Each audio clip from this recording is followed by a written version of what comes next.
하나님께서 오늘 이스라엘 백성들에게 악을 행하였다, 그렇게 질책을 하셨습니다. 무엇이 하나님 앞에 행한 악인가 하면 하나님을 떠났다, 하나님을 버렸다라고 이렇게 말하고 있죠. 그래서 9절의 말씀은 하나님께서 이스라엘 백성들하고 싸우시겠다라고 그렇게 결전을 선포하십니다. 그러면서 하나님께서는 그들에게 다른 나라들을 쳐다보라, 그렇게 말씀하셨습니다. 그러면서 두 나라, 두 족속을 예로 드셨습니다. 첫째로는 깃딤섬을 예로 들으셨는데, 이 깃딤섬은 신약시대의 구브로섬입니다. 이스라엘 입장에서 보게 되면 서쪽 지역에 있는 나라입니다.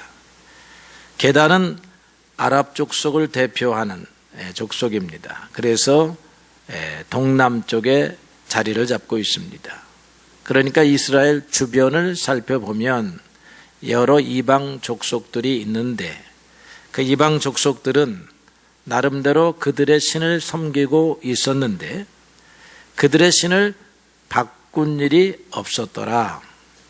그들은 우상임에도 불구하고 아무런 효력을 그들에게 주지 않음에도 불구하고 그러한 신들을 섬기는 일에 있어서 충성스럽더라.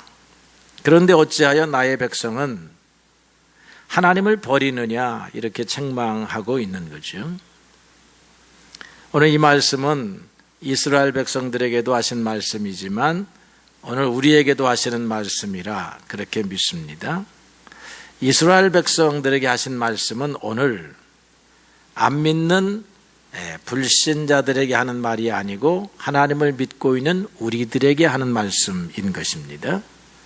그러니까 우리는 입술로는 하나님을 고백하지만 때때로 우리의 삶의 정황들이 하나님을 전혀 믿고 있지 않는 태도를 보일 때가 있다는 것입니다. 그럴 때 우리는 어떻게 됩니까? 방향을 틀어서 다시 하나님을 향하여 나아가는 사람이 되어야 할 줄로 그렇게 믿습니다. 이스라엘의 죄뿐만 아니라 인간들의 보편적인 죄는 은혜를 알지 아니하고 감사치 아니한다 하는 것입니다.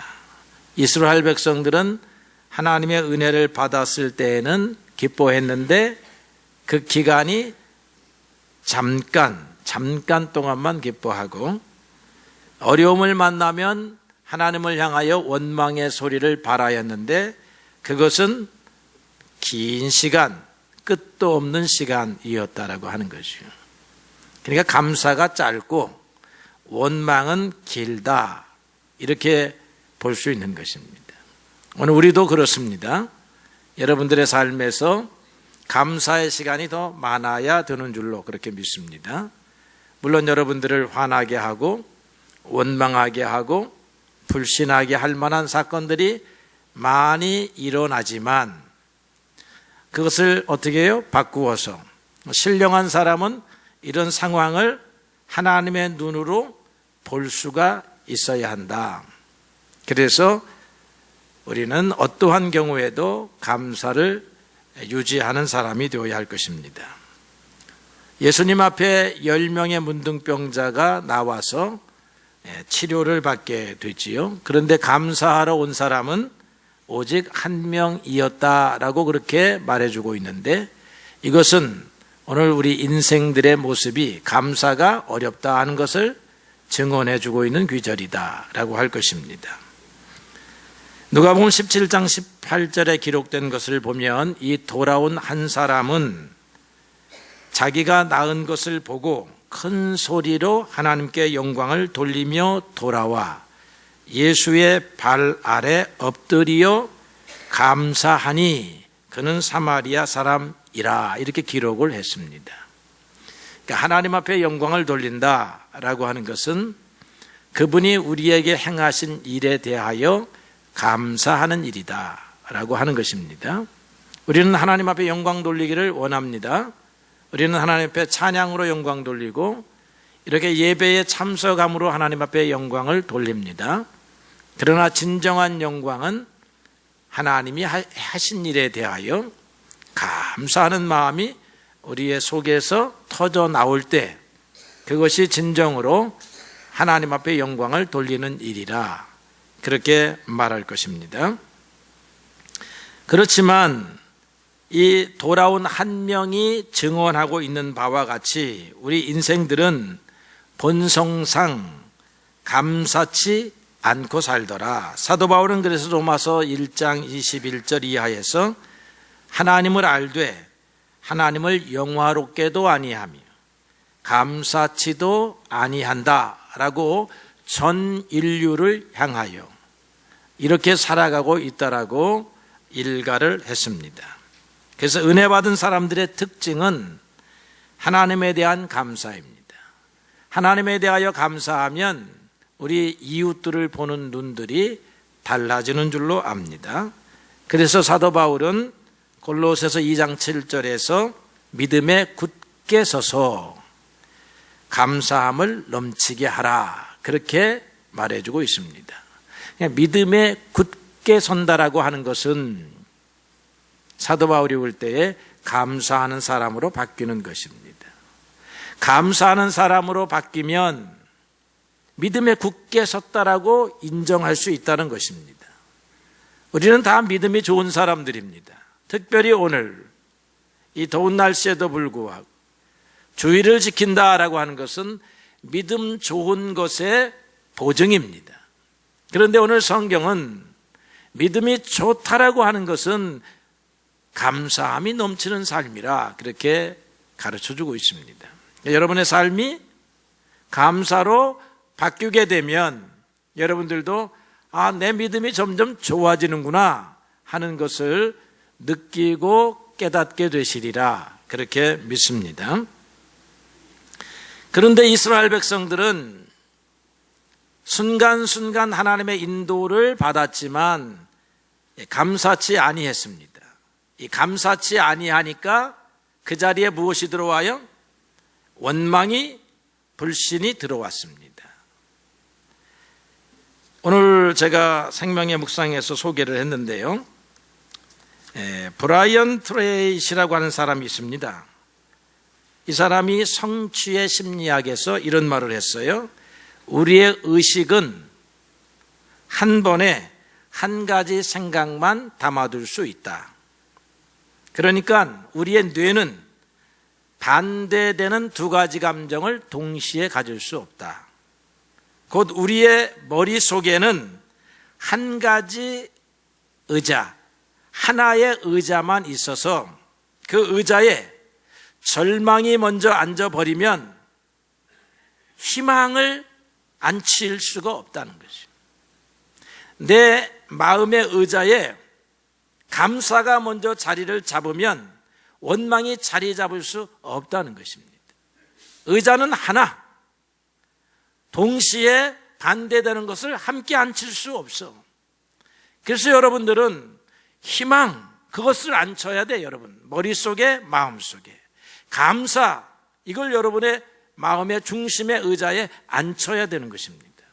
그러려고 하면 결론적으로 이 브라이언 트레이시가 말하는 게 아니라 지금은 제가 하는, 여기에 하나님을 앉혀야 되는 거죠. 어둠의 세력을 앉히면 그 어둠의 세력이 뿜어내는 것이 불신이요, 원망이요, 질투요, 투기요, 이런 것들이다. 여기 하나님을 앉게 하면, 진실로 하나님을 앉게 하면 그러니까 믿음의 뿌리가 깊어지는 거죠. 그렇게 되면 여러분의 얼굴, 입술, 손발의 행위에 은혜가, 감사가 그렇게 넘치게 되는 것입니다. 이렇지 아니한 사람들은 하나님의 분노가 오늘 있다고 했는데 하나님의 분노를 이렇게 표현을 했습니다. 12절에 보니까 하늘을 불러댔습니다. 하나님이 증인으로 하늘을 부르십니다. 하늘아, 이 일로 말미암아서 내가 이스라엘 백성, 내 자식을 어떻게 치는지 이것을 보고 너도 놀래라, 너도 떨어라, 너도 두려워하라, 여호와의 말씀이니라 그렇게 기록했습니다. 하늘도 놀랄 만큼, 쳐다보는 관찰자가 두려워할 만큼 하나님이 이스라엘을 치시겠다라고 하는 것입니다. 하나님이 한번 분노를 발하시면 보는 사람들도 놀랄 정도로 치신다 하는 것입니다. 오늘 우리들은 하나님의 사랑을 받고 있는 상태이죠. 저는 그렇다라고 믿습니다. 근데 사랑을 받지 않는 상태는 성경적 요약을 해보면 두 단계입니다. 첫째로는 하나님이 내버려 두는 단계. 사도 바울이 그렇게 말했습니다. 로마서에서 내버려 두더라. 하나님께서 하나님을 버리니 하나님을 그 마음속에 두기를 싫어하며 그 상실한 마음대로 내버려 두더라. 내버려 두다가 그 다음에는 이제 분노와 채찍의 손길을 드시는 것입니다. 근데 하나님은 이제 복으로 가는 사람들은 지켜보시다가 이제 손을 들어서 어떻게 복을 주시는 것입니다. 여러분들은 지금 하나님이 지켜보시는 상태예요. 어떤 사람은 그냥 내버려둬, 그냥 놔둬라. 또 잘하는 사람도 지켜보셔요. 그러면서 하나님의 결정하시는 시간이 오시는데, 진노를 해도 하늘이 놀라고 땅이 떨며, 하나님이 축복을 해도 하늘이 놀라고 땅이 떨 정도로 축복하실 줄로 그렇게 믿습니다. 여러분들이 받을 복도 제3자, 관찰자가 보면 놀랄 정도야. 어떻게 하여 저는 저런 복을 받느냐. 이게 이제 하나님은 생수의 근원이라고 하는 것과 관련되어 있는데요. 이스라엘 백성들은 물이 없는 땅에서 살았습니다. 그러니까 가나안 땅이란, 오늘날의 팔레스타인 지역은 물이 없는 땅이에요. 강우량이 적어요. 사막지대가 많습니다. 그런데 하나님이 아브라함을 어디에서 부르시냐면 메소포타미아 강이 있는 아주 기름진 땅이 있는 곳에서 부르셨습니다. 그리고 가나안 땅 밑에는 나일강이라고 하는 아주 기름진 땅을 가진 나라가 있었는데, 그 사이에 끼어 있는 이 이스라엘은, 물론 요단강이 있지만 쬐끄만한 강이야. 그래도 비도 잘 오지 않는 땅이야. 그래서 곡식을 뿌려가지고 농사짓기가 어려운 땅이에요. 다윗이 말하는 푸른 초장은 우리 대한민국에서 볼 수 있는 푸른 초장이 아니고 그저 와디라고 하는 우기철에 비가 잠깐 내렸을 때 이삭이 새싹이 잠깐 나온 상태, 그게 푸른 초장입니다. 하나님이 이런 땅으로 부르신 이유가 있어요. 그런데 이삭의 이야기를 보니까 우물이 필요해. 우물이 굉장히 중요합니다. 그런데 이삭이 우물을 파면 우물이 나오는 거예요. 그런데 블레셋 사람들, 그 이삭이 살았던 지역의 블레셋 족속은 그랄 족속이라고 했는데, 이 족속은 삽 가지고 땅을 파면 물이 안 나오는 거야. 그만큼 물이 없어요. 그런데 이상하게 백발백중 물이 나오는 사람은 이삭이야. 그러니까 이 사람들이 자기들도 바다가 삽을 내팽겨치고 이삭에게로 쫓아옵니다. 아니, 제3자인 관찰자 같이 물을 받아가 보니까 저 사람은 물이 나온다 이거야. 그래서 그걸 뺏었습니다. 이거 우리 땅이야. 안 나가? 안 나가면 때려줄 거야. 이래가지고 무력으로 그걸 뺏는단 말이에요. 그러니까 이삭은 힘이 없으니까 옆 지역으로 갑니다. 그런데 이상하게 그랄 족속이 빼앗은 우물은 또 물이 안 나와. 물이 말라버려. 그리고 이삭이 판 우물은 또 물이 나오는 거야. 이거 속된 말로 환장할 노릇인 거야. 이거 이상한 거야. 왜 그런가? 이런 일이 서너 번 일어나고 난 다음에 그랄 족속이 깨닫습니다. 너는 하나님이 함께 하는구나. 야, 우리 계약을 맺자. 그러면서 제일 먼저 우리를 좀 해치지 마라. 아니 지금 자기네들이 힘이 더 센데도 불구하고 우리를 좀 해치지 말고 우리 서로 협력하여 살자 하고 맹세했다는 거예요. 맹세. 이런 것처럼 하나님이 축복하면 주변 사람이 놀란다 이 말이에요. 하늘도 놀라고 땅도 놀라는 축복을 여러분들이 받으시기를 축복합니다. 하늘도 놀라고 땅도 놀랄 저주는 저쪽 사람들이 받고 우리는 하늘도 놀라고 땅도 놀라고 바라보는 사람들도 놀라고, 이야 이 아이는 종인데도 어찌하여 이렇게 하나님이 축복하시는가, 보디발이 요셉을 보고 놀란 것처럼 여러분들이 하나님의 축복 속에서 다른 사람을 놀래켜야 여러분의 신앙을 가지고 하나님을 영화롭게 하는 거예요. 그렇게 영화롭게 하고 난 다음에는 이것이 누구의 힘이다? 하나님의 힘이다라고 감사해야 하나님을 진정으로 영화롭게 하는 거다 이 말이죠. 하나님께서 여러분들에게 그런 은혜를 주시리라 믿습니다. 그런데 오늘 성경의 근원적인 말씀은 왜 생수를 버리고 왜 웅덩이를 파느냐 하는 거예요. 생수는 누구냐? 하나님이다. 하나님이 생수의 근원인데 이스라엘 백성은 생수의 근원을 버리고 자기들이 저수지를 만들었습니다. 그리고 물을 저장합니다. 그리고 그 물을 먹겠다는 것입니다. 두 가지 교훈을 배우기를 원합니다. 하나는 하나님이 주시는 것과 인간이 만든 것, 어떤 것이 더 훌륭할까요? 하나님이 주시는 것이 훨씬 더 훌륭하다라고 믿으십니까? 하나님이 만드신 팔목이, 하나님이 만드신 장기가 훨씬 훌륭하지. 여러분, 장기 중에 하나가 고장나면 인공 장기 달아야 되는데 하나님이 주신 것 천연의 장기하고 비교해보면 훨씬 못하잖아요. 그죠? 그러니까 우리가 하나님을 바라보아야 하는 이유입니다.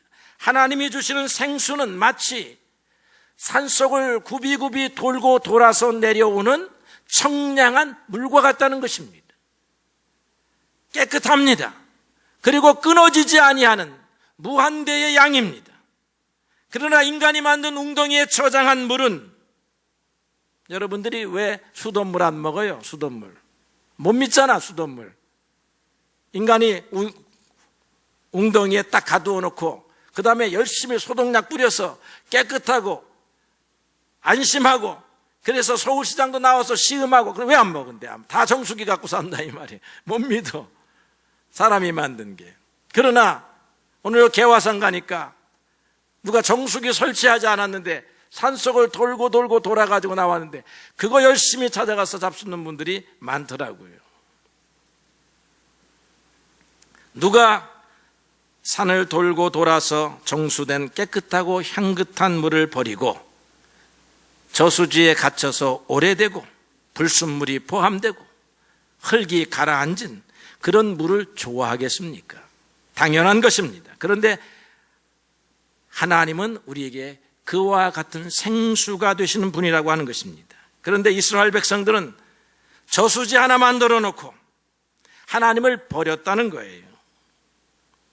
두 가지 교훈 가운데 첫 번째 교훈, 하나님이 만드신 것, 하나님이 친히 공급하시는 것이 사람이 만든 것, 사람이 공급하는 것보다 낫다는 것입니다.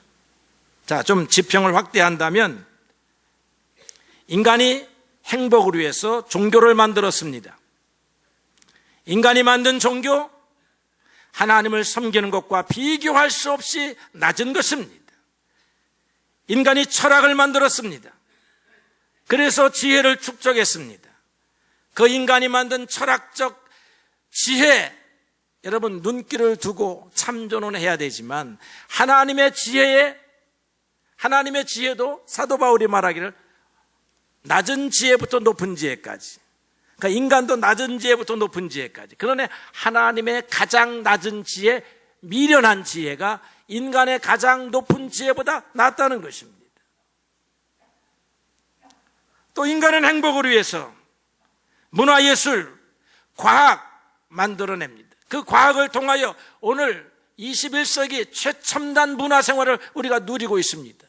최고로 좋은 차, 최고로 좋은 냉장고, 최고로 좋은 그런 집에서 우리가 살고 있어요. 그런데 하나님이 주시는 행복, 그런 자동차 집이 주는 행복하고 비교할 수 있느냐고 여러분들이 묻는다면, 하나님, 지금 내가 살고 있는 집이 좋습니다. 차가 좋습니다. 내 통장에 있는 돈이 좋습니다. 이러더라 이거야, 이스라엘 사람들이. 그러니까 하나님이 그거 누가 줬는데 물으시는 거예요.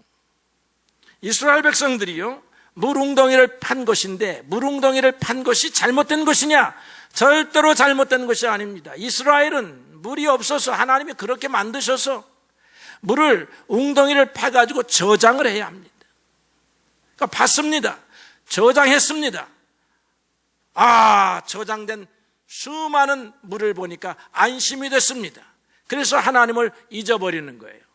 이 물을 주신 이가 누구신지, 이 물을 팔 수 있도록 지혜를 주신 이가 누구인지, 하나님이 막으시면 이 저수지가, 웅덩이가 다 말라서 비틀어질 수밖에 없다라고 하는 사실을 모르고 살았다는 것입니다.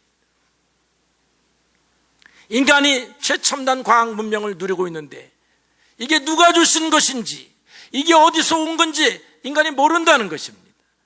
인간이 만들어냈다라고 생각하는 것입니다. 이것이 인간이 만든 웅덩이라고 하는 것입니다. 사랑하는 성도 여러분, 우리는 하나님을 떠나서는 아니 되겠습니다. 세상은 좋은 시설을 만들어 놓고 우리를 거기에 빠지게 합니다. 그리고 인간이 만들었다라고 생각합니다. 내가 이루었다라고 생각합니다. 하나님이 주신 것을 잊어버리고 삽니다. 이러면 신령한 삶에서 세속적인 삶으로 떨어지고 마는 것입니다. 그러면 하나님은 다시 위에서 축복의 파이프를 닫으십니다. 우리 인생이 그런 것입니다. 여러분이 가진 것으로 안전한 자산, 안전한 성체, 안전한 방패라고 생각하면 아니 되는 것입니다. 하나님 자신이 여러분의 삶을 지키시는 안전한 방패요, 성벽이요, 요새요, 하나님이 주시는 행복이 참된 행복이요, 여러분들이 가진 것을 가지고 하나님을 잃어버리면 거기에서 누리는 것은 행복이 아니라 불행이지만, 하나님을 인정하게 되면 여러분들이 오늘 누리는 것, 작은 것도 행복이 되고, 그리고 또 하나님이 여러분을 하늘도 놀라고 땅도 놀랄 정도로 여러분의 삶을 축복하신다 하는 사실입니다. 하나님을 떠나서는 안 되겠습니다. 우리 세상 것 때문에 하나님을 떠날 위험한 요소가 많습니다. 이스라엘 백성들은 하나님을 안 떠났다라고 말하면서도 자기들이 가지고 있는 것의 최후로 이것이 나에게 안전한 것입니다 라고 생각하고 살았으니 하나님이 그것이 너희가 나를 버린 것이다 라고 지적하신 것입니다. 우리 성도들도 믿음 안에서, 주님 안에서 주님이 주시는 복을 사모하면서 사는 성도들이 되시기를 축복합니다.